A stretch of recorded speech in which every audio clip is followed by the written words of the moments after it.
ETF index mutual funds నేర్చుకుని stock మార్కెట్లో రాణించాలనుకుంటున్నారా? వెంటనే ఈ నెంబర్కి కాల్ చేయండి.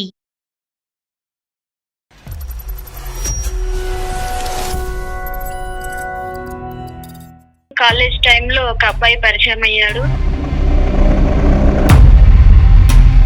1 month బ్యాక్ మా నాన్నగారు అయితే చనిపోయారు సార్. మీకోసం ఎవరో వస్తున్నారమ్మా, ఇది వరకు ఒక 2 times వచ్చారు, ఒక ఆవిడ ఉన్నారండి.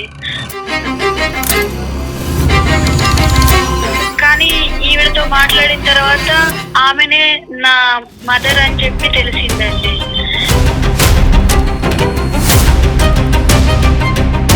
మరి మీ అమ్మగారు చనిపోయారుగా? ఇంట్లో ఉన్న ఫోటో ఆవిడ ఒక్కరేనా? నేను సరిగ్గా గుర్తుపట్టలేకపోయినా. అమ్మ చనిపోయింది అనే స్థాయికి నాన్న ఎందుకు చెప్పాడు? వేరే మ్యారేజ్ చేసుకో. మీ వారికి చెప్పావమ్మా నువ్వు అన్ని? అతనేమంటాడు? ఏమన్నా సినిమానా? ఉంటే మీ అమ్మతోటే ఉండు, లేకపోతే నాతోటే ఉండు. నాకు ఇంకా చాలా ఏడుపు వస్తుంది సార్, ఏం చేయాలి? ఫ్రీగా ఉన్నారు అరవింద్, ఒక ఫ్యూ మినిట్స్. ఇది ఫ్యామిలీకి సంబంధించిన విషయం, పర్సనల్ విషయం కదా, సో మీ దగ్గర రావాల్సిన అవసరం ఏమొచ్చిందని. ప్రతిసారి వచ్చినప్పుడల్లా గెట్ అవుట్ అని చెప్పి సమాజం ఆవిడని కనిపిస్తుంది. ఒక్కసారి కూడా ఈ 25 years పాటు ఎక్కడో దూరం నుంచి ఆ కూతుర్ని చూడటమే కానీ ఒక్కసారి కూడా తల్లి హక్కుని చేర్చుకుని ఒక హక్కు ఇచ్చుకునేటటువంటి పరిస్థితుల్లో ఉన్నటువంటి ఒక దౌర్భాగ్యమైనటువంటి పొజిషన్లో ఉన్నటువంటి ఒక ఆమె ఆవిడ.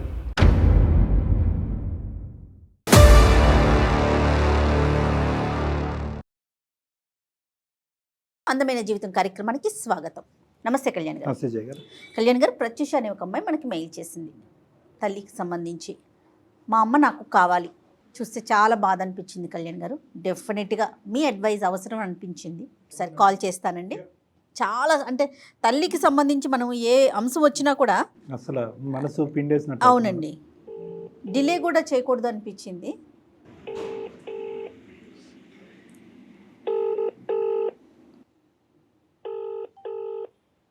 నమస్తే అండి, ప్రత్యూష గారు మాట్లాడేది? అవునండి, నేను జయానండి, సుమన్ టీవీ అందమైన జీవితం ప్రోగ్రామ్ నుంచి కాల్ చేస్తున్నాను. థ్యాంక్ యూ సో మచ్ అండి కాల్ చేసినందుకు. ఓకే ప్రత్యూష గారు, మన నాతో పాటు డాక్టర్ కళ్యాణ్ చక్రవర్తి గారు కూడా ఉన్నారు, ఒకసారి మాట్లాడండి. Okay madam. నాలో అమ్మ ప్రత్యూష, నమస్తే అమ్మ. సార్ నమస్తే సార్. చెప్పు నాన్న, ఏంటి సమస్య? సార్ మాది కేరళ సార్. మేము కేరళ నుంచి హైదరాబాద్ కు షిఫ్ట్ అయ్యామండి. చిన్నప్పటి నుంచి నాన్నగారే నన్ను చూసుకున్నారండి. అమ్మ లేదు ఎక్కడికి వెళ్ళింది డాడీ అంటే చనిపోయింది అని చెప్పి అన్నారండి. నేను చనిపోయింది అన్న లెక్కలోనే నేను ఉన్నానండి. ఓకే, నాన్నగారు ఏం చేసేవారమ్మా? నాన్నగారు చిన్న జాబ్ చేసేవారండి. అంటే నువ్వు చంటి బిడ్డ దగ్గర నుంచి అసలు నీకు అమ్మ ఊహే తెలియదమ్మా? అమ్మని అంటే అమ్మ ఎప్పుడు అమ్మ ఫోటో కానీ ఏది ఎప్పుడు చూడలేదా నువ్వు? అంటే ఇంట్లో ఒక ఫోటో ఉండేది, దానికి ఒక దండ వేసి ఉండేది. ఇంట్లో ఫోటో దండ కాదమ్మా, నువ్వు ఎప్పుడు అమ్మని చూసినట్టుగా బయట ఎప్పుడు చూసినట్టుగా అయితే నీకు బ్రెయిన్ లో ఇమేజ్ అయితే లేదు. సో చిన్నప్పుడే చనిపోయింది. అమ్మ చనిపోయింది. నాన్న ఒక్కడే ఇంకో పెళ్లి చేసుకోకుండా నిన్ను పెంచాడు. ఇప్పుడు నీ వయసు ఎంతమ్మా? 25 అండి. 25. రైట్, చెప్పు నాన్న. కాదమ్మా, నాన్నమ్మ గాని అమ్మమ్మ గాని ఎవరు లేరా? నాన్నగారే పెంచారా నిన్ను? నాన్నగారు పెంచారండి. రైట్ రైట్, ఓకే తల్లి, గ్రేట్, చాలా గ్రేట్. చెప్పమ్మా. కాలేజ్ టైంలో ఒక అబ్బాయి పరిచయం అయ్యాడు. అబ్బాయి తోటి లవ్ మ్యారేజ్ చేసుకున్నాను. 5 years అవుతుంది ఇప్పుడు నాకు మ్యారేజ్ అయిపోయి. నాన్న ఒప్పుకొని చేశారా? ఏంటండి? పెద్దల అంగీకారంతో జరిగిందమ్మా పెళ్లి? అవునవును, నాన్నగారి ఇష్టంతో పెళ్లి జరిగింది. నాకు ఒక పాప. మా ఆయన కూడా నన్ను చాలా బాగా చూసుకున్నారండి, అమ్మలేని లోటు లేకుండా. ఇప్పటి వరకు అయితే హ్యాపీగా ఉన్నాం. 1 month బ్యాక్ మా నాన్నగారు అయితే చనిపోయారు సార్. నాన్నగారు చనిపోయిన తర్వాత ఇక్కడ నేనే వచ్చి ఇక్కడ కార్యక్రమాలన్నీ జరిపించానండి. నేను మా ఆయన ఇద్దరం. ఎట్లా చనిపోయారు నాన్నగారు?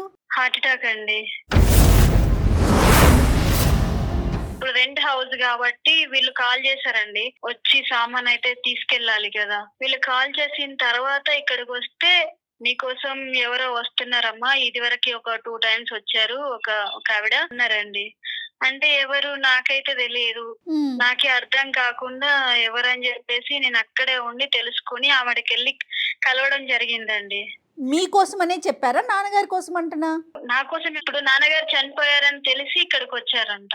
అమ్మ నాన్నగారు చనిపోయారు అని చెప్పి నిన్ను చూడటానికి వచ్చారు, అంతేనా? ఈ విషయం నీకెవరు చెప్పారమ్మా? ఎవరో వచ్చి నిన్ను ఎత్తుకుంటున్నారని? ఇంటి ఓనర్ వాళ్ళు చెప్పారండి. ఓకే, వాళ్ళ పేరు కానీ ఇవేమి పూర్వపరాలు ఏం కనుక్కోలేదా వాళ్ళు? ఏంటి విషయం అంటే లేదు నార్మల్ గా చనిపోయారు కదా మాట్లాడడానికి వచ్చినట్టు తెలిసింది. ఆ, సరే అని చెప్పేసి ఆవిడను నేను ఉన్నప్పుడు కూడా ఒక రోజు రావడం జరిగింది అన్నమాట. మా నాన్నగారేమో అమ్మ చనిపోయింది అన్నారండి, కానీ ఈవిడతో మాట్లాడిన తర్వాత ఆమెనే నా మదర్ అని చెప్పి తెలిసిందండి. ఆ? అంటే ఏంటమ్మా మీ అమ్మగారని తెలియటం ఏంటి? అంటే ఆవిడ చెప్పుకుందా నేనే నీ తల్లినని? అవును, కానీ మీ అమ్మగారు చనిపోయారుగా. చనిపోయిందని నాన్నగారు చెప్పారు. ఈమెతో మాట్లాడితేనేమో ఈమె నా తల్లి అని కాదు చెప్పి మరి. అన్నది. ఇంట్లో ఉన్న ఫోటో ఆవిడ ఒక్కరేనా? ఆ ఫోటో ఈ ఫోటో కొంచెం డిఫరెంట్, అంటే ఏజ్ డిఫరెంట్ ఉండడం వల్ల నేను సరిగ్గా గుర్తుపట్టలేకపోయినా. తర్వాత చూస్తే ఆవిడే అండి. ఆవిడ ఎక్కడ ఉంటున్నారు అంటున్నా. ఇప్పుడు ఓల్డేజ్ హోమ్ లో ఉన్నారు. అమ్మ చనిపోయింది అనే స్థాయికి నాన్న ఎందుకు చెప్పాడు? అమ్మ చిన్నప్పుడు గొడవపడి వెళ్ళిపోయిన తర్వాత వేరే మ్యారేజ్ చేసుకుంది. వేరే మ్యారేజ్ చేసుకున్న తర్వాత కొద్ది రోజులు ఆయన తోటే ఉంది. ఆయన కూడా చనిపోయిన తర్వాత మళ్ళీ తిరిగి వచ్చింది ఇంటికి. తిరిగి వస్తే నాన్న నాకు వద్దు, ఇంకా నా పరువు పోతుంది, ఇంకా నువ్వు పెళ్లి చేసుకొని వెళ్ళిపోయిన దానివి అక్కడే ఉండు, అతను చనిపోయాడని మళ్ళీ నా దగ్గరకు వచ్చావా అని చెప్పేసి నాన్న రానివ్వలేదు. వెళ్ళిపోయి బయటనే ఒక ఒంటరిగా కొద్ది రోజులు వేరే దగ్గర రెంట్కుండి తర్వాత వృద్ధాశ్రమం ఉంటది కదా అక్కడే ఉన్నది. మా నాన్న చనిపోయాడన్న విషయం తెలిసి వచ్చారండి. కలవడం అయితే నాకు చాలా హ్యాపీగా ఉంది. కానీ మీ వారికి చెప్పావమ్మా నువ్వు అన్నీ? చెప్పాను మేడం. ఓకే, అతనేమంటాడు? వద్దు, ఇన్ని రోజులు లేని అమ్మ ఇప్పుడు ఎట్లా వస్తది, ఇప్పుడు వచ్చిన ఆమె ఇదేమన్నా సినిమానా ఇట్లా ఇంత సడన్ గా ఇట్లా రావడానికి? ఇన్ని రోజులు లేని అమ్మ ఇప్పుడు ఎట్లా వచ్చింది, నేను ఒప్పుకోను. ఉంటే మీ అమ్మతోటే ఉండు, లేకపోతే నాతోటే ఉండు. ఇన్ని రోజులు నీకు హ్యాపీగా చూసుకున్నాను, ఇప్పుడు కూడా అట్లనే ఉండాలి అంటే అంటే అది అబ్బాయి ఒక్కటి గురించే కాదు కదా మేడం, వాళ్ళ ఫ్యామిలీ మెంబర్స్ చెప్పాలి, అందరికీ చెప్పాలి. లేని తల్లి వచ్చింది, లేని అత్తగారు ఇప్పుడు వచ్చింది అంటే కనుక అది వినటానికే బాగుంది. కానీ at the end of the day అమ్మ ఇవన్నీ ఒక ఎత్తు, కానీ అంటే ఎంత పరితపించి ఉంటుందమ్మా మీ అమ్మగారు. సరే జీవితంలో ఒక తప్పు చేసింది, నాన్న ఎంత బాధపడ్డాడో ఎంత ఎంత హింస పెట్టాడో మనకు తెలియదు, కానీ ఆ ఇంట్లోంచి బయటికి వెళ్ళిపోయింది, బయటికి వెళ్ళి ఒక పెళ్లి చేసుకుంది, అది ఆవిడ చేసినటువంటి తప్పు. తర్వాత ఆ వ్యక్తి చనిపోయాడు, మా అమ్మాయి ఆవిడకి బుద్ధి వచ్చి మళ్ళీ వెనక్కి వచ్చింది. కానీ ఈ అన్ని అంశాల్లో ఒక భార్య ఒక భర్తకు సంబంధించినటువంటి అంశం కనిపిస్తుంది. కానీ ఈరోజు ఆవిడకి నీ మీద ఉన్నటువంటి ప్రేమ ఉన్నట్టు అనిపించిందా, లేనట్టు అనిపించిందా, లేదంటే ఎవరూ లేరు కాబట్టి వచ్చినట్టుగా అనిపించింది సార్. మీతో ఉంచుకోవాలనుకుంటున్నారు మీరు? లేదు, లేదని తెలుసు, ఇప్పుడు ఉందని తెలిసి కూడా నేను దూరంగా ఉండలేకపోతున్నా మేడం. నాన్న చనిపోయి నీ పెళ్ళి కాకుండా ఉండుంటే కనుక ఈ ఇష్యూ చాలా ఈజీ అమ్మ. కానీ ఇక్కడ ఏంటంటే నీ జీవితంలో వేరే కుటుంబం అనేటటువంటిది వచ్చింది. కేవలం నీ ఇష్టం నీ కోరిక అనేది కాదు, నీ భర్త ఇష్టం, నీ భర్త యొక్క ఫ్యామిలీ మెంబర్స్ ఇష్టం కూడా.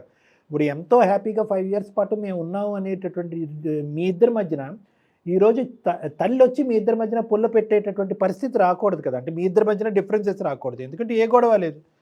అమ్మ రావటం అనేటటువంటిది నీకు ఎంత ఇష్టం అవుతుందో, నాకు మా అత్తగారు తిరిగి మా ఇంట్లోకి రావాలి, నా భార్యకి ఒక తల్లి కనిపించాలి తన జీవితంలో అనేటటువంటి అవగాహన ఆలోచన ఆ అబ్బాయికి రావాలి. ప్లస్ ఆ అబ్బాయి ఏ స్థాయిలో మీ అమ్మగారిని యాక్సెప్ట్ చేయాలి అంటే 100 మంది వచ్చి మీ కుటుంబం మీద, నీ మీద, మీ అమ్మగారి మీద వేలెత్తి చూపెట్టినా కూడా మీరు ఎక్కడుంటే అక్కడే ఉండండి అనే విధంగా ఒక మగాడుగా అడ్డుగోడగా నిలబడేటటువంటి ప్రయత్నం, అటువంటి బలం నీ భర్తకు కూడా ఉండాలి. ఆ స్థాయి వరకు తీసుకెళ్తే నీ కోరిక తీరినట్టేనమ్మా. అమ్మేమంటున్నారమ్మా? నేను ఎక్కడ ఉండమంటే అక్కడ ఉంటానమ్మా, నేను నిన్ను చూసుకుంటూ ఉండాలి, ఇన్ని రోజులు నేను నీకు దూరంగా ఉన్నాను కదా. అంటే నేను ఇప్పుడు మధ్యలో ఈ మాట అడగకూడదు, ఫోటో బట్టి అమ్మ అని తెలిసింది, ఎందుకంటే ఇది 25 years బ్యాక్ స్టోరీ, నీ దగ్గర 25-26 years. ఓకే, ఒక ఫోటో అంటే కనుక అప్పుడు ఫోటో ఇప్పుడు ఫోటో చాలా వేరియేషన్స్ ఉంటాయి. అది కాకుండా నువ్వు ఏమైనా ఎంక్వైరీస్ చేసుకున్నావా? అంటే ఓల్డ్ ఏజ్కి వెళ్ళటము, అసలు ఈవిడ నా అమ్మేనా కాదా అనేటటువంటి తెలుసుకోవటము, తర్వాత వేరే ఆధారాలు ఏమైనా చెక్ చేయటం, ఇవన్నీ జరిగినాయా? చేశానండి. నాతో తీసుకున్న ఫోటోస్, ఇంకా నేను చిన్నగా ఉన్నప్పుడు కూడా ఉంది. ఈ రోజు మాకు ఫోన్ చేయడానికి కారణం ఏంటమ్మా? అమ్మ నీ దగ్గర తెచ్చుకుని నీ దగ్గర ఉంచుకోవాలని అనుకుంటున్నావు, కానీ దానికి ఎవరితో మమ్మల్ని ఈ రోజు మాట్లాడమంటావు? మీ ఆయనతో మాట్లాడమంటున్నావు. మీ వారేం చేస్తారు? Real estate. ఓకే. అబ్బాయి వైపు చూస్తే కూడా మనకి ఒక విధంగా ఒక ఎంతో బాధగా ఉంది. అంతే కదా. ఇంకోటి ఏంటంటే సమాజంలో ఉండేటటువంటి వాళ్ళు అందరూ ఎలా అనుకుంటారు, అప్పుడు ఇంట్లోంచి వెళ్ళిపోయింది, ఒక వ్యక్తిని పెళ్లి చేసుకుంది, ఆ వ్యక్తి చచ్చిపోయిన తర్వాతే కూతురు భర్త గుర్తొచ్చారు అనుకుంటారు లేదా? అంతే కదండి. ఆవిడ అవకాశవాదేమో, అనేటటువంటి మాట లేదు సార్, లేదు సార్, అట్లా ఏం కాదు మా అమ్మ. ఇప్పుడు కొంచెం పెద్ద పెరిగిన తర్వాత కూడా ఎవరో వస్తున్నట్టు తెలిసింది కానీ ఎవరో నాన్న స్నేహితురాళ్ళు ఏమో అనుకున్నాను. నాన్న కోసం చాలా సార్లు వచ్చినట్టు తెలిసింది. కాదమ్మా, ఎందుకు భయపడింది అమ్మ? ఎందుకు నిన్ను కనెక్ట్ అయ్యి రా బంగారం అని చెప్పి ఒక్కసారి నిన్ను ఎందుకు హక్ చేసుకోలేదు? ఇంట్లో నుంచి గెంటేసిండు, ఇంకెప్పుడు కనిపించొద్దు అని చెప్పి చాలా గట్టి వార్నింగ్ అయితే ఇచ్చారంట నాన్నగారు. Okay okay. నాకు ఇంకా చాలా ఏడుపు వస్తుంది సార్, ఏం చేయాలి? ఇటు ఇన్ని రోజుల నుంచి లేని అమ్మ ఇప్పుడు వచ్చేసరికి నాకు ఎక్కడో అలా ఇదైపోతుంది సార్, ఏం చేయాలో నాకు అర్థం కావట్లేదు. అవునమ్మా, చాలా క్రిటికల్ సిచ్యువేషన్. యా అయినో అమ్మ, ఒక ఆడపిల్లే కాదు అబ్బాయే కాదు, ఎవరైనా కొడుకు ఎవరికైనా తల్లి ఒక తల్లి రూపాన్ని లేదు అని చెప్పి పుట్టినప్పటి నుంచి ఇప్పటి వరకు తల్లి రూపాన్ని చూడకుండా. అదేలే మీ హస్బెండ్ నేచర్ ఏంటమ్మా? జనరల్ గా మంచివాడేనా? అంటే కొద్దిగా చాలా మంచివాడు సార్, చాలా మంచివాడు, చాలా బాగా చూసుకుంటారు. కానీ ఎన్ని సందర్భాల్లో బయటకు వెళ్ళింది కదా, బయట ఉన్న తల్లి ఇన్ని రోజుల నుంచి లేదు. కొత్తగా వస్తే నేను బయట సమాజంలో ఎట్లాంటి సమాధానం చెప్పుకోవాలి, అందరు ఎట్లా మాట్లాడుకుంటారు. అదేనమ్మా, కానీ ఒక తల్లి ప్రేమను కాపాడుకోవటం, తల్లిని మళ్ళీ నీ జీవితంలో తీసుకురావటం గురించి ఎటువంటి అవమానాలకైనా అతను రెడీ అవ్వాలమ్మా నేను అనుకుంటున్నాను. అతను ఇష్టపడతాడో లేదో, కష్టపడతాడో. ఒక్కసారి మీరు మాట్లాడి ఎలాగైనా ఒప్పించండి సార్, ప్లీజ్ సార్. ఇద్దరు ఇంపార్టెంటే కదా సార్. ఇద్దరు ఇంపార్టెంట్ అమ్మా, భర్త ఇంపార్టెంట్. చాలా ఇబ్బంది పడుతుంది సార్. సరేనమ్మా, ఒకసారి మీ వారికి కలపమ్మా, ఫోను మాట్లాడి ట్రై చేద్దాం ఒకసారి. అతని పేరేంటమ్మా? అరవింద్ సార్. ఓకే అమ్మా, ఒకసారి కనెక్ట్ చేస్తావా మరి? ఫోన్ కలపమ్మా. అతనితో మాట్లాడేంత రాస్తా నేను చేయలేను సార్, ప్లీజ్ ఎలాగైనా మీరే ఎట్లయినా మాట్లాడి ఒప్పించాలి. సరే అంటే అదేనన్నా, అదే నాకు అర్థమైంది, ఒప్పించమని అంటున్నావు, కానీ ఫోన్ కలపటానికి కూడా భయపడుతున్నావు కదా. అంటే ఏంటి, మేము ఫోన్ కలపాలా? అంటే మేమే డైరెక్ట్గా అతను చేసినట్టుగా చేస్తారా సార్? చేస్తాం, మరి చేస్తాం, తప్పదు కదా. సరే ఓకే. నెంబర్ ఫార్వర్డ్ చేయమ్మా. నెంబర్ మేడం నెంబర్కి వాట్సాప్ పంపించు, ఇప్పుడు ఈ నెంబర్కే అమ్మా పంపించు నెంబర్.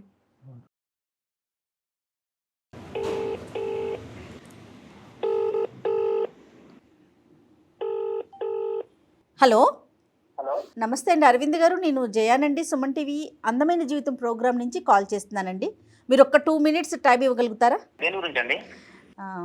మీ వైఫ్ ప్రత్యూష మాకు ఒక మెయిల్ చేసిందండి. తను ఒక సమస్యను ఎదుర్కొంటున్నాను, నాకు దీనికి సరైన మార్గం తెలియట్లేదు. అందమైన జీవితం ప్రోగ్రాంలో డాక్టర్ కళ్యాణ్ చక్రవర్తి గారి ద్వారా నాకు ఒక సరైన సలహా కావాలని చెప్పి, మీ పర్సనల్ విషయమే అయి ఉండొచ్చు, బట్ తనకు దిక్కుతోచగా మా దాకా వచ్చిందండి, తన ఒక సొల్యూషన్ కోసమని. సో మీరు ఒక్క 2 minutes ఇచ్చారంటే ఒక్కసారి మాట్లాడదామండి. Right, thank you so much అండి. డాక్టర్ గారు కూడా ఇక్కడే ఉన్నారు, ఒక్కసారి మాట్లాడండి. ఫ్రీగా ఉన్నారు అరవింద్? ఒక ఫ్యూ మినిట్స్. ఓకే, మీరు రియల్ ఎస్టేట్ చేస్తూ ఉంటారంట కదా, ఎలా ఉంది, పర్లేదా వ్యాపారం?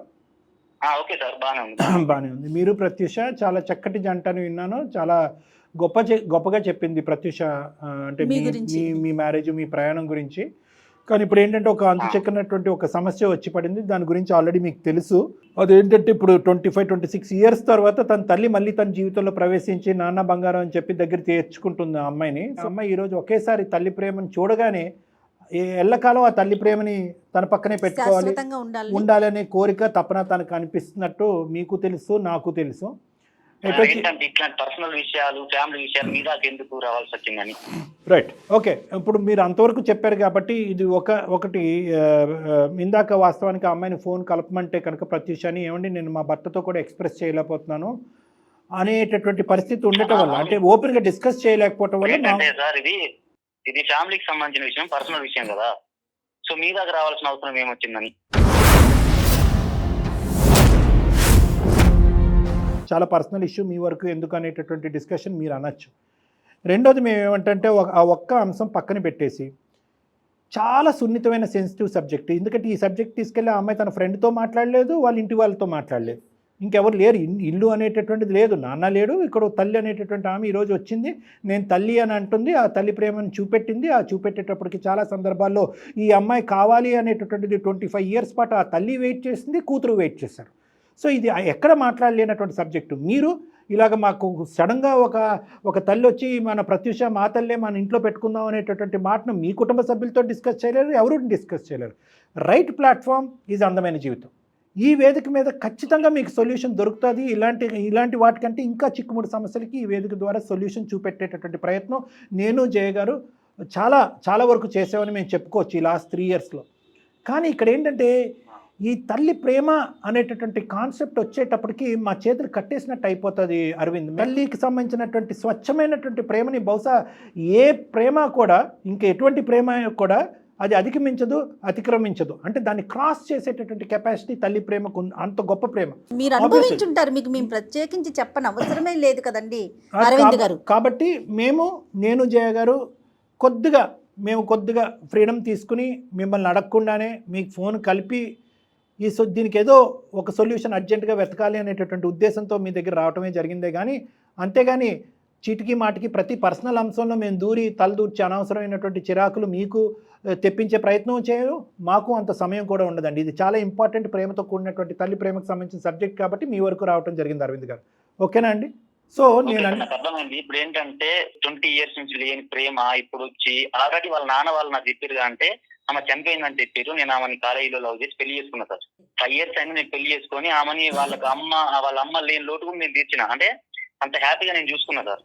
అందులో సందేహమే లేదండి, చెప్తా ఉంది అమ్మాయి. అబ్సల్యూట్ 210% మీరు చెప్తున్నారు, నాకు అర్థమైంది మీరు చెప్తున్నారు. ఓకే, కాకపోతే నాకు కూడా ఒక చిన్న పాప ఉన్నా సార్. ఇప్పుడు ఆమె వాళ్ళ భర్తను వదిలేసి ఇంకో ఆయనతో పోయింది అన్నారు. ఇంకో ఆయనతో పోయిన తర్వాత మళ్ళీ వదిలేసి మళ్ళీ ఇక్కడ ఇంటికి వచ్చి మా కూతురు ఉంది వస్తా అంటే ఎట్లా సార్? ఒక సినిమా ఇదేమన్నా సినిమాల ట్విస్ట్ లాగా సార్. ఇప్పుడు నాకు కుటుంబం ఉన్నది సార్, నాకు పరువు ఉంటుంది. రియల్ ఎస్టేట్ బిజినెస్ చేస్తా, నలుగురు పంచాయతీలు చెప్తా, నేను నలుగురు కలిసిపోతా. చుట్టుపక్కల చాలా మంది చెవులు కోరుకుంటారు సార్. కరెక్ట్. అట్లాంటి పరిస్థితి ఇప్పుడు నేనేం చేయాలి సార్? చెప్పండి, మీరే చెప్పండి. ఇప్పుడు ఇక్కడ సడన్ గా వచ్చి నేను అంటే మీరు చెప్పే దాంట్లో ఒక్కటి కూడా తప్పు లేదండి, 100% కరెక్ట్ చెప్తున్నారు. కానీ అనేదే ఉంది అంతే. మాకు ప్రత్యూష చాలా వివరంగా చెప్పినటువంటి కథ నేను మీకు ఒకసారి చెప్తాను. అది ఆవుడు నోటు వినేటటువంటి మాటే కాదు, మాకు సంబంధించినటువంటి మీకు ఫోన్ కలిపే ముందు కూడా మాకు సంబంధించినటువంటి ఎంక్వైరీస్ కూడా మేము చేసామండి. ఓల్డ్ ఏజ్ హోమ్ నుంచి చేసాము. ప్రత్యూష వాళ్ళ మదర్ యొక్క క్యారెక్టర్ అనేటటువంటిది ఈరోజు మనం ప్రత్యేకంగా అసాసినేట్ చేయవలసినటువంటి అవసరం లేదు. వేరే వాళ్ళు ఏం చెప్పారు అనేది తీసి పక్కన పెట్టండి, వాళ్ళ నాన్నగారు ఏం చెప్పి మీకు పెళ్లి చేశారనేది పక్కన పెట్టండి. ఆవిడకి వాళ్ళ భర్తకి మొదటి నుంచి చాలా ఈ గొడవలు ఉన్నాయి. అతనికి విపరీతమైనటువంటి అనుమానం ఉంది. చనిపోయినటువంటి వ్యక్తి గురించి మాట్లాడటం నాకు ఇష్టం లేదు, కానీ ఇవన్నీ వాస్తవాలు. కొన్ని సందర్భాల్లో భర్త దగ్గరకు వచ్చినప్పుడు నువ్వెవరో అన్నట్టుగా అతని ఇంట్లోంచి బయటకు పంపించేశాడు. ప్రత్యూషాన్ని తల్లి వైపు చూడకుండా కూడా జాగ్రత్త పడ్డాడు. తల్లి చనిపోయిందని చెప్పి దండ వేశాడంట కదా, చనిపోయిందని దండ వేశాడు. ఆఖరికి ఆ పెద్ద మనిషి చనిపోయిన తర్వాత ఆ వార్త ఈవిడికి తెలిసిన తర్వాత ఆవిడ పరిగెత్తుకుని వచ్చి ఈ అమ్మాయిని చూసేటటువంటి ప్రయత్నం చేసింది అనేది మీకు తెలుసు, మాకు తెలుసు. ఇది వాస్తవ గాథ. ఇది ఒక స్టోరీ అండి. ఎందుకంటే మీరు మొదలు పెట్టడం ఎలా మొదలు పెట్టారు? అక్కడ ఒక భర్త చనిపోయిన తర్వాత కూతురు దగ్గరికి వచ్చింది, ఇంకో భర్త చనిపోయిన తర్వాత మళ్ళీ ఇప్పుడు వచ్చింది. ఇది అవకాశవాదం అండి, దేవనా సినిమా ట్విస్ట్ అండి. దీని ట్విస్ట్ గురించి నేను సమాజానికి ఏం చెప్పుకొని పరుగు పోదండి, చెవులు కొరుక్కుంటారండి అనేటటువంటి మీ బాధను నేను అర్థం చేసుకుంటూ మీరు చెప్పినటువంటి బాధ, మీకు ఉండేటటువంటి అపోహని పూర్తిగా విన్న తర్వాత మాకు తెలిసినటువంటి పూర్తి అసలు సిసలైనటువంటి కథ గురించి మీకు చెప్పడం జరిగింది. ఇది ఒక అంశం. సో మీరు వాళ్ళ అమ్మగారిని మీ ఇంట్లోకి తీసుకొచ్చుకుంటారా లేదా అనేది కాదు, కానీ ఫస్ట్ మీ అత్తగారి మీద ఉండేటటువంటి మీ ఇంప్రెషన్, ఆవిడ మీ ఇంట్లో ఉంటుందో వృద్ధాశ్రమంలో ఉంటుందో అనేది వేరే విషయం. ఆ ఇంప్రెషన్ ఫస్ట్ తీసేసేయండి. ఎందుకంటే బయట ఉన్నా ఎక్కడున్నా ఏదో పండగకో పబ్బానికో హాలిడేకో సండేకో వాళ్ళిద్దరు కలుస్తారు. అలాంటి వ్యక్తితో కలుస్తావా నువ్వు అనేటటువంటి ఇంప్రెషన్ మీకు ఉండకూడదు. కాబట్టి ఫస్ట్ మీ మైండ్లో ఉన్న ఈ అపోహ తీసేయటం గురించి నేను బల్లగుద్ది ఈరోజు ఇలా మాట్లాడే అవసరం ఏర్పడిందని నేను అనుకుంటున్నాను. నెంబర్ 2, ఈ అమ్మాయి ఏమంటుంది? ఇప్పుడు ఆవిడేం కోరుకోవట్లేదండి. అమ్మ నువ్వు ఇక్కడ ఉండమంటే ఇక్కడ ఉంటాను, అక్కడ ఉండమంటే అక్కడ ఉంటాను, కానీ నిన్ను చూడాలని ఉంది, నీ ప్రేమను పొందాలని ఉంది అనేటటువంటి తపన ఆవిడికి ఇద్దరికీ ఉంది. ఇప్పుడు ball is in your court, బంతి మీ కోర్టులో ఉంది. అందమైన జీవితం ఇలాగే చేయాలి అనేటటువంటిది ఇలాంటి అంశాల్లో అనుకుంటాం, మేము కోరుకుంటాం, కావాలని అనుకుంటాం. కానీ అది ప్రాక్టికల్గా అనుభవించేది మీరు. ప్రాక్టికల్ సిచ్యువేషన్లో మీరు 100 మందికి చెప్పుకోవాల్సినటువంటి బాధ్యత మీ మీద ఉంది. కాబట్టి మీరేమనుకుంటున్నారో ఒకసారి మీ ఉద్దేశం ఏంటో చెప్పండి సార్. ఒకటి ఏంటంటే తల్లి ప్రేమ అనేది ఎవరికైనా తల్లి ప్రేమ సార్, అది నాకు కూడా తెలుసు. మాకు తల్లి ఉంది, నాకు తండ్రి ఉన్నాడు కాబట్టి నాకు కూడా ఆ విషయం తెలుసు. కాకపోతే ఏంటంటే ఇప్పుడు ఆమె గతంలో ఏం జరిగిందో నాకు తెలియదు సార్. అంటే ఆమె ఇట్లా వాళ్ళ భర్త ఇబ్బంది పెట్టిండు, ఒక ఆయన ఇట్లా చేసిండు, ఆ సంగతులన్నీ నాకు తెలియదు. అదేలేండి. కాకపోతే నాకు కూడా ఒక చిన్న కూతురు ఉన్నది సార్, ఒక 4 years కూతురు ఉన్నది. సమాజం దృష్టిలో చూసుకున్నట్లయితే ఆమె తీసుకొచ్చి నీ ఇంట్లో పెట్టుకుంటే నా పరిస్థితి ఏంటి? రేపు పొద్దున నా కూతురు పెద్ద వేరైతే ఎవరెవరు ఏం మాట్లాడుకుంటారు అని ఒక బాధ నాకున్నది సార్. అదొకటి. అంటే ఆమె ఆల్రెడీ 20 years దాటిపోయిన తర్వాత కూడా ఇప్పుడు వచ్చి అట్లా అనేసరికి నేనేం చేయాలి? పాయింట్ అస్సలు మా అమ్మ నాన్నకు నేనేం సమాధానం చెప్పాలి? ఏమంటే మీ స్థానంలో నేనున్నా ఎవరున్నా కూడా ఇదే ఫీలింగ్తో ఉంటారండి. అందులో అసలు డౌటే లేదు. కానీ ఏంటంటే సార్ ఇప్పుడు ఇక్కడ చిన్న కాంపిటీషన్, నాకు కూడా తెలుసు. చిన్న కాన్ఫ్లిక్ట్. ఒక్క నిమిషం సార్. 25 years పాటు ఎడారిలో తల్లి ప్రేమ గురించి ఎత్తుక్కునేటటువంటి ఒక తల్లి, ఒక కూతురు, అదేవిధంగా నా కూతురు ఎప్పుడు నా కంట పడుతుంది, ఎప్పుడు నా కూతురుని కలుస్తాను అనేటటువంటి విపరీతమైనటువంటి హింస బాధ అనుభవించినటువంటి ఒక తల్లి. అక్కడ భర్త ప్రేమ దొరకలేదు, ఎవరో ఒక వ్యక్తి కాపాడతాడు అనుకుంటే అతను అర్ధాంతరంగా చనిపోయాడు. ఫైనల్గా ఆవిడ చేరింది వృద్ధాశ్రమంలో. ప్రతిసారి వచ్చినప్పుడల్లా గెట్ అవుట్ అని చెప్పి సమాజం ఆవిడని తరిమేసింది. ఒక్కసారి కూడా ఈ 25 years పాటు ఎక్కడో దూరం నుంచి ఆ కూతుర్ని చూడటమే కానీ ఒక్కసారి కూడా తల్లి హక్కుని చేర్చుకుని ఒక హగ్గు ఇచ్చుకునేటటువంటి పరిస్థితుల్లో ఉన్నటువంటి ఒక దౌర్భాగ్యమైనటువంటి పొజిషన్లో ఉన్నటువంటి ఒక ఆమె ఆవిడ. ఇప్పుడు వాళ్ళిద్దరి మధ్యన ఉండేటటువంటి ప్రేమను మనం కాపాడి మళ్ళీ అది చిగురించేటటువంటి ప్రయత్నం మనం చేస్తామా? వాళ్ళకి తీరినటువంటి లోటు మళ్ళీ తీర్చేటటువంటి ప్రయత్నం చేస్తామా? లేదంటే సమాజం చెవులు కొరుక్కుంటుంది, వీళ్ళు తిట్టుకుంటారు, వాళ్ళు కొట్టుకుంటారు, వాళ్ళకేం సమాధానం చెప్పాలి అంటుంది. అది కూడా హింసే. ఆ విధంగా చెప్పుకోవటం కూడా మీ పాయింట్ ఆఫ్ వ్యూలో చాలా బాధే. కానీ ఇది కాపాడుకునేటటువంటి ప్రయత్నంలో ఆ బాధను మనం పట్టడానికి రెడీ అవ్వమా? అదే సార్, మరి దీనికి ఏం చేయాలి నాకే అర్థం అవ్వట్లేదు. ఇది మానవతా దృక్పథంతో ఆలోచించాల్సిన విషయం అండి. మీరు మనసుతో అంటే సమాజం ఏది చేసినా దేని గురించి అయినా మాట్లాడుకుంటుందండి. కానీ మీరు మనసుతో ఆలోచించండి. మేమేది ఫోర్స్ చేయట్లేదండి. ఇక్కడ డాక్టర్ గారు కానీ నేను కానీ అందమైన మా వేదిక కానీ ఎట్టి పరిస్థితుల్లో ఫోర్స్ చేయట్లేదు. ఇలాగే చేయండి అని చాలా సందర్భాల్లో మేము అన్న రోజులు ఉన్నాయండి. 95% ఇదే కరెక్ట్, ఇదే డైరెక్షన్ అని జయ గారు చెప్పాను. కానీ ఇక్కడ నేను ఇందాక ఏమన్నాను, the ball is in your court. ఆవిడ మీద ఫస్ట్ ఆఫ్ ఆల్ ఇంప్రెషన్ మార్చుకోండి, మీ అత్తగారి మీద, మీ తల్లి గారి మీద ఇంప్రెషన్ మార్చుకోండి, తర్వాత మీ ఇష్టం. మీకు ఎట్లా అనిపిస్తే అట్లా చెప్పండి. ఇది ఈజీ జాబ్ కాదండి. అందుగురించి నేను ఇందాక ఎప్పుడు నేను అన్నాను, మీ స్థానంలో నేనున్నా కూడా మీలాగే ఫీల్ అవుతాననే మాట నేను అన్నాను. ఎందుకంటే ఇది చాలా డిఫికల్ట్ వాట్. మీరు ఒక 100 మందికో 1000 మందికో సమాధానం చెప్పుకోవాలి. అంతవరకు ఎందుకు మీ అమ్మ నాన్న ఎదుర్కొంటే తలదించుకోవాలి. ఎందుకంటే కనుక ఆ పెద్ద ఆయన ప్రత్యూష వాళ్ళ తండ్రి మీ మామగారు పెళ్లి చేసే ముందు తల్లిని చెడిపేసి ఆవిడ మీద ఉండేటటువంటి ఇంప్రెషన్ పాడు చేసి బ్రతుకున్న తల్లిని చంపేసి, ఎంత దారుణమైన పరిస్థితి అండి. బ్రతుకున్నటువంటి తల్లిని, వృద్ధాశ్రమంలో ఉన్నటువంటి తల్లిని చంపేసి ఫోటో పెట్టి దండ పెట్టి ఈరోజు నమ్మబలికి ఆ అమ్మాయికి మోసం చేశాడు వాళ్ళ తండ్రి. చనిపోయిన వ్యక్తి గురించి ఈరోజు మాట్లాడకూడదు. అటువంటి ఇంప్రెషన్ మీ తల్లిదండ్రుల మీద కూడా క్రియేట్ చేశారు. కాబట్టి ఆ ఇంప్రెషన్ అంతా కూడా మీరు తిరిగి రాసేటటువంటి భారం మీ నెత్తి మీద ఉంది. అంత క్లిష్టమైన పరిస్థితిలో మీరు ఉన్నారు ఈరోజు. కానీ at the end of the day తల్లి ప్రేమని మళ్ళీ రీక్రియేట్ చేయాలి. ఏం సార్, నా తల్లిదండ్రులకు నేనేం సమాధానం చెప్పుకోవాలి సార్? నాకు అర్థం అవ్వట్లేదు. సరే, ఇప్పుడు నాకు తల్లి ప్రేమ నాకు అర్థమైంది, నేను తీసుకొస్తా. మా తల్లిదండ్రులకు నేనేం సమాధానం చెప్పాలి? అది ఇప్పుడు 4 కోట్ల మధ్య ఉన్నా కూడా నా తల్లిదండ్రులు నన్ను క్వశ్చన్ ఎత్తారు కదా సార్. మీ వరకు మీకేమనిపిస్తుంది అది చెప్పండి, దాని తర్వాత ఏం చేద్దాం అనేది మాట్లాడదాం. సో అంటే ఆ సమాధానం కూడా నేను చెప్తానన్న, వాళ్ళకి ప్రత్యూష సమాధానం చెప్పుకుంటుంది. ఓకేనా సార్? ఇప్పుడు ఏంటంటే నేను మా అమ్మ నాన్నకి ఎలాంటి సమాధానం చెప్పాలో నాకు అర్థం కావట్లేదు. కానీ మీరు ఇంతలాగా చెప్తున్నారు కాబట్టి నేను అఫీషియల్ ఒప్పుకోకపోయినా కూడా ఆమెను ఒక 1 week ఒకసారి కలవడము, లేకపోతే పండుగకు పబ్బానికి రావడము, ఇలాంటి అయినా సరే నేను యాక్సెప్ట్ చేస్తా. కానీ అఫీషియల్ గా ఒప్పుకోవడానికి మాత్రం నా మనసు అంగీకరించట్లేదు సార్ ఇప్పుడైతే. Every story as a beginning అన్న. కథ, ప్రతి కథకి ఒక ప్రారంభం అనేటటువంటిది ఉంటుంది. అట్లీస్ట్ నువ్వు ఏంటంటే ఏ టోన్తో అయితే స్టార్టింగ్ దీంట్లో మాట్లాడేవో అదే టోన్తో ఈరోజు మాట్లాడట్లేదు. మానవతా దృక్పథంతో మాట్లాడుతున్నావు, తల్లి కూతురు ప్రేమను కాపాడేటటువంటి ప్రయత్నం చేస్తున్నావు. ప్రత్యూషలో ఒక హ్యాపీనెస్ పూర్తి స్థాయిలో చూసేంత వరకు వాళ్ళిద్దరి యొక్క కలయిక అలా ఇలా ఉండటం, పూర్తిగా ఇంటికి వరకు తీసుకువచ్చి ఇంట్లోనే పెట్టుకోవటం కాదు అనేది ఫస్ట్ స్టెప్ టు సక్సెస్. చాలా హ్యాపీ నాన్న. కానీ రానున్న రోజుల్లో మీ మనసు ఎలా మారుతుంది, మీ ఆలోచనలు ఎలా మారుతాయి? బహుశా మీ తల్లిదండ్రులు ఆవిడెవరు మన ఇంటికి వస్తుంది అని అడిగితే కనుక ఏదైనా పండగకో పబ్బానికో అప్పుడు ఏం సమాధానం చెప్పుకుంటారు అనేటటువంటిది కాలమే నిర్ణయిస్తుంది. ఆ సిచ్యువేషన్ మరి ఎవరు హ్యాండిల్ చేయాలంటారు డాక్టర్ గారు? నేనైతే మాత్రం, ఎందుకంటే ఇప్పటికే ఆల్రెడీ బర్డెన్ తీసుకున్నాడు అరవింద్, చాలా పెద్ద మనసుతో ఆవిడ మళ్ళీ స్వీకరిస్తున్నాడు తల్లి గారిని, ప్రత్యూష తల్లి గారిని. ఇక్కడ ఆ బాధ్యత మాత్రం ప్రత్యూషే తీసుకోవాలి మేడం. సో అది తనే హ్యాండిల్ చేయాలి. ఎందుకంటే అత్తగారు ఇంత గొప్పది అని చెప్పి అరవింద్ వాళ్ళ తల్లిదండ్రులు చెప్పుకుంటే అది వినబుద్ధి అవ్వదు, వినడానికి బాగుండదు. మా తల్లి యొక్క అసలైనటువంటి బాధ ఇది. మంచి రిలేషన్షిప్పే ఉంది కదా ప్రత్యూషకి, మీ అమ్మగారికి నాన్నగారికి? ఎవరు అరవింద్ అంటే 5 years నుంచి చాలా బాగుంది. నేను చాలా బాగా చూసుకుంటారు. మా అమ్మనంతా మా భార్య కూడా చాలా బాగుంటుంది సార్. సో వాళ్ళని కన్విన్స్ చేసుకుని రానున్న రోజుల్లో, ఎందుకంటే మిగతా వాళ్ళు ఏమనుకుంటారని అదంతా వదిలేసేయండి. ప్రైమరీ పీపుల్ ఏంటంటే, అరే ఈ అమ్మాయికి తల్లి తండ్రులు లేరు, మేము అత్త మామ కాదు, మేమే తల్లిదండ్రులుగా, మీ పేరెంట్స్ కూడా ముందుకు వచ్చారు కాబట్టి వాళ్ళకి సర్ది చెప్పి మంచి ప్రేమతో చెప్పేటటువంటి బాధ్యత ప్రత్యూష తీసుకుంటుంది. ప్రత్యూష ఏ విధంగా రానున్న రోజుల్లో వాళ్ళని కన్విన్స్ చేయొచ్చు అనేది కూడా మేము ప్రత్యూషకి చెప్తాము. కానీ ఇప్పటి వరకు అయితే కనుక మీరు అన్నటువంటి మాటగానే ఆవిడ మీ ఇంటికి వచ్చి పోతూ ఉంటుంది.